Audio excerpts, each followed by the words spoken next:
Salut à tous et bienvenue pour cette nouvelle vidéo parlant du sport au cinéma. Aujourd'hui, nous allons nous intéresser aux arts martiaux à l'écran.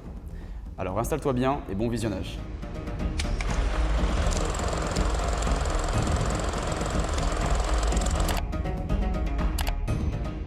Dans les années 70, un nouveau genre dans le cinéma apparaît, le film d'arts martiaux. Mais c'est quoi un film d'arts martiaux? C'est un sous-genre dans le monde du cinéma où essentiellement l'action est présente au lieu de l'histoire, où la représentation des personnages sont essentiellement mises en place avec les scènes d'action et de combat. Les arts martiaux arrivent dans le cinéma dans les années 70, du moins popularisés. En effet, ce sous-genre aura mis du temps à se faire connaître. Il faudra attendre la rencontre entre la Golden Harvest, société de Hong Kong, avec l'acteur Bruce Lee, ainsi que la société américaine Warner Television. Avant l'arrivée de Bruce Lee au cinéma, le tout premier héros des cinémas d'arts martiaux était Jimmy Wong Hu, avec qui il aura réalisé avec la Shaw Brothers leur tout premier film s'intitulant The Temple of the Red Lotus, sorti en 1965.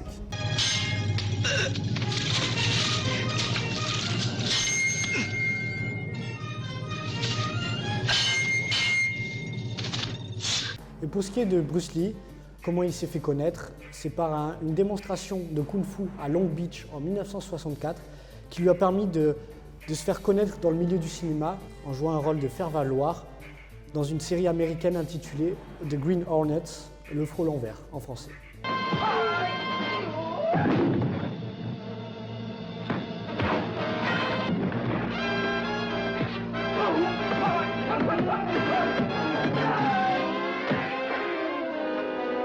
Ce rôle, comme plusieurs rôles qu'il a eu au tout début, n'a pas vraiment marché aux États-Unis, mais il est devenu très rapidement une icône à Hong Kong et en Chine.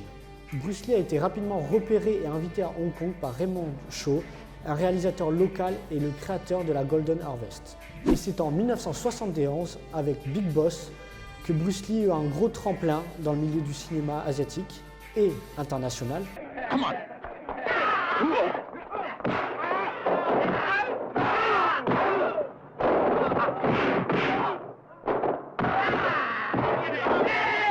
Et c'est en 1973, avec le film Opération Dragon, réalisé par la Golden Harvest et en coproduction avec la Warner Television, Bruce Lee eut un tremplin international et est devenu une légende dans le milieu du cinéma.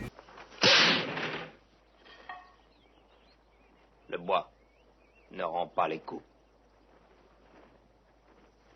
Ah, mais attends, c'est qui Bruce Lee en fait? Pour ceux qui l'ignorent, Bruce Lee est né en 1940 et est prématurément mort en 1973. C'est un acteur, réalisateur, producteur et professionnel dans les arts martiaux. À la mort de Bruce Lee, les studios de Hong Kong se mirent très vite à chercher un nouveau héros. C'est un certain Willie Chan, producteur et réalisateur, qui s'est souvenu de ce jeune Jackie Chan, qui par la suite deviendra au final son agent et l'introduira au final au rôle de Bruce Lee. En 1976, Jackie Chan arrive dans le monde du cinéma. Dirigé par Lo Wei, il y tentera au mieux de reproduire le style d'arts martiaux de Bruce Lee. Malheureusement, le film ne sera pas une grande réussite au box-office, car Jackie Chan ayant beaucoup de mal à reproduire le style d'arts martiaux de Bruce Lee, qui est plus fort, plus rapide, plus renfermé, qui est totalement à l'opposé au final de celui de Jackie Chan, qui a un côté beaucoup plus comique, qui aime l'action, qui est très doué, mais qui restera pour la peine moins puissant que celui de Bruce Lee. Au-delà du physique laissé par Bruce Lee, il y a aussi l'aspect philosophique qui a disparu après sa mort. Rappelle-toi que l'ennemi n'est qu'une image, une illusion, derrière laquelle il cache ses vrais motifs. Détruis son image et il s'effondrera. On peut citer des films comme avec Jean-Claude Van Damme ou bien Chuck Norris, qui maîtrisent tous deux parfaitement leur discipline au grand écran, comme par exemple Jean-Claude Van Damme avec le karaté et Chuck Norris avec le taekwondo. En 1978, Wen Guoping réalise un film avec Jackie Chan où pour la première fois Jackie Chan a la main mise au niveau des cascades et de la réalisation. Et tadam, le chinois se déchaîne, sort et séduit le public de Hong Kong. Ce nouveau style de kung-fu en plein de comédie est une nouvelle bouffée d'air frais au final pour le public.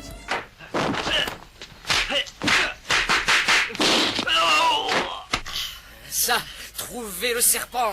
Et cela se confirmera par la suite avec la sortie de Le Maître de Chinois, 5 octobre 1978, qui mettra notre Jackie Chan sur la vague de la célébrité.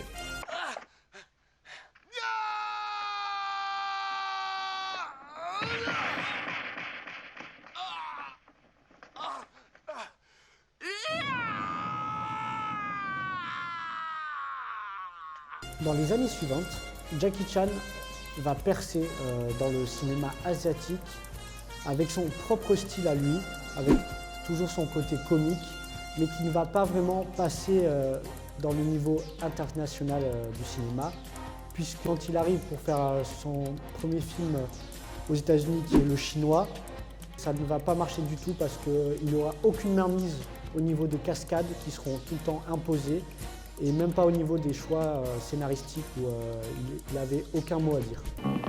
Ici, messieurs, c'est chez mon père. Vous l'avez corrigé. Ouais, mais rien de méchant, histoire de lui mettre un peu de plomb dans la cervelle. En effet, les productions qui suivent ne suscitent pas au final le grand intérêt du public, comme par exemple L'équipé du Cannonball, sorti en 1981, et s'ensuit aussi par Le Retour du Chinois en 1985. Il faudra attendre 1998 pour que Jackie Chan sur un plateau de tournage ait beaucoup plus de liberté sur son travail de cascadeur et sur les scènes d'action. Et attention, boum, c'est le succès. Rush Hour 1 sort et c'est le succès au box-office avec plus de 130 millions de dollars de recettes seulement aux États-Unis. Ah, Beach Boys. Non, j'hallucine là. T'avises jamais de mettre tes pattes sur la radio d'un black. Yeah. C'est au final l'événement qui va porter notre Jackie sur cette célébrité, sur tout ce qui fera de lui au final une légende, et il ne s'arrêtera plus à partir de ce jour de faire des films, que ce soit à Hong Kong ou bien aux États-Unis. Comme par exemple Who-I-Am en 1998, la suite de Rush Hour 2 en 2001 et la suite de Rush Hour 3 en 2007. Nous avons Shanghai Kid en 2000 ou bien par exemple Le Royaume interdit en 2008. Aujourd'hui, avec le temps, beaucoup d'acteurs de films d'action, d'arts martiaux ont su créer leur propre style et pas être une copie de Bruce Lee ou de Jackie Chan, comme Jean-Claude Van Damme,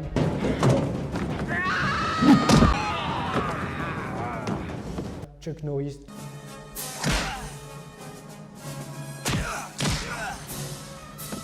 Jet Li.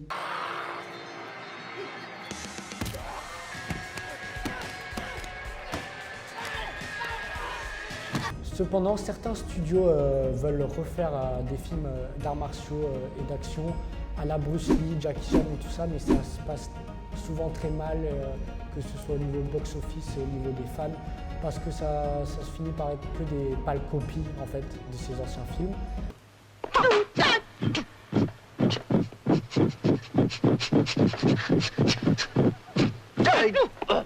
Mais oui, les films d'arts martiaux sont toujours déconsidérés, alors qu'ils ont apporté une révolution dans le cinéma occidental et même international, que ce soit au niveau de la réalisation, les zooms accélérés sur les visages lors des moments de tension et de combat.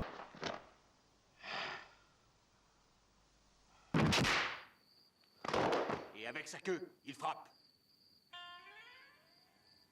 Bruce Lee a révolutionné le cinéma d'arts martiaux et d'action. Jusqu'à aujourd'hui, le cinéma hollywoodien s'inspire clairement de Bruce Lee et maintenant on ne peut plus imaginer des scènes de combat pas stylisées. De la même manière qu'on ne pourra plus filmer des scènes de voiture de la même façon après le film Mad Max, on ne pourra plus filmer un combat entre deux individus de la même façon après les films à la Bruce Lee. Donc, respect. Merci d'avoir regardé la vidéo. N'hésite pas à lâcher un pouce bleu si la vidéo t'a plu, Abonnez-vous. et à activer la petite cloche. À bientôt. À bientôt.